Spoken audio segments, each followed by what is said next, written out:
There he is, Jimbo in his truck, our new client.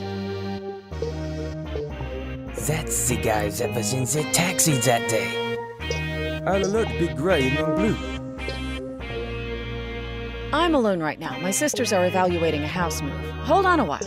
I will print out the paperwork that applies. This will take about 5 minutes. It's okay. There. That's the guy in the taxi. I saw the day before we chased off that intruder.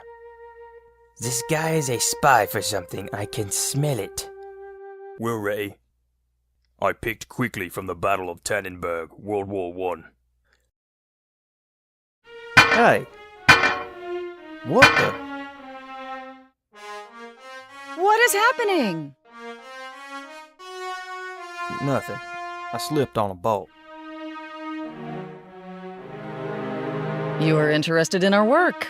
That house on Love Street here has proved to be quite unique. No. I was just wandering around. Well, sign here. Give a one-day notice call and bring your rig in anytime.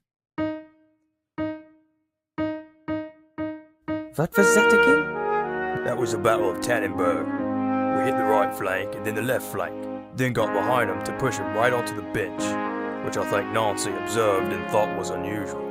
That is what the German army did to the Russian army in that battle in World War I. That was a major World War I battle? Well, it is a little different when you have a few 100,000 two-footed soldiers racing around. We stay at DEFCON 3. Sarah, these people may be researching the history of the house.